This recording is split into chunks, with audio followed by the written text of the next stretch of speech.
Et tout le monde a été surpris et déçu par l'attitude de l'État du Sénégal, qui, après avoir nommé un juge, propose sa récusation en pleine audience. Comment est-ce que cela a pu se faire?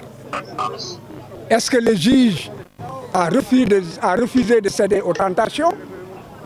Est-ce que c'est parce que le juge n'a pas eu à donner des signes qu'il aurait peur de menaces?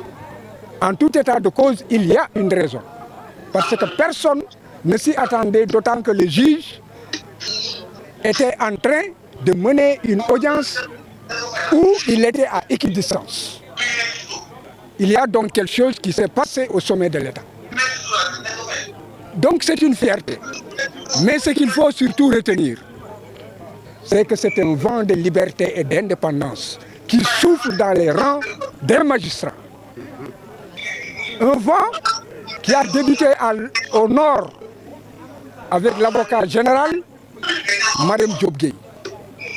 Tout le monde a pu apprécier son courage de dire que l'État avait tort et que l'État était dans la voie de fait et que l'État était dans l'arbitraire, qu'il ne pouvait pas priver Ousmane Sonko de ses droits et que le ministère de l'Intérieur n'était pas dans le droit, qu'il était dans l'illégalité.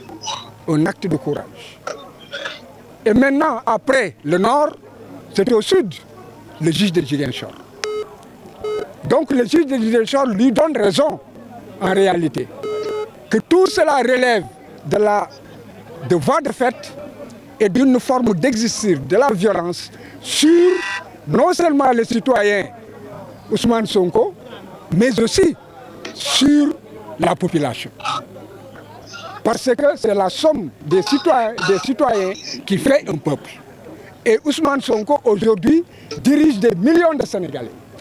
En les réprimant, en lui refusant ses droits, on force les jeux démocratiques et déjà, les parrainages ont commencé, la rupture de l'égalité dans la compétition est déjà rompue.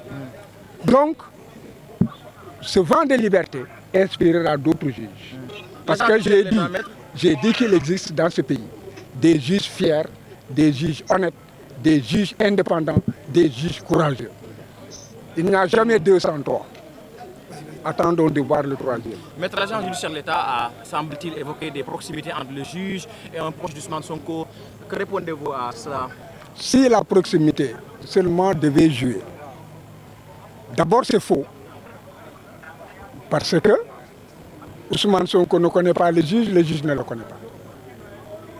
C'est une vérité. Mais l'État dit que le juge aurait un frère qui serait un collègue de Ousmane Sonko. On n'a jamais parlé, il n'y a pas de lien de subordination. Il n'existe il n'y a pas de lien de parenté. Il n'y a pas de lien d'amitié. Et il n'est pas dit que le juge connaît Ousmane Sonko. Alors, mais c'est quoi la conséquence maintenant? Est-ce que cela veut dire qu'Ousmane Sonko va être candidat?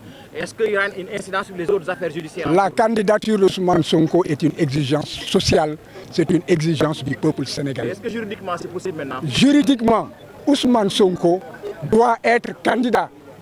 Nous nous battrons et le dernier mot appartient au peuple sénégalais. À partir de la décision de Ziguinchor, on peut dire que c'est acté. À partir de la décision de Ziguinchor, dès demain, il devrait pouvoir commencer les parrainages.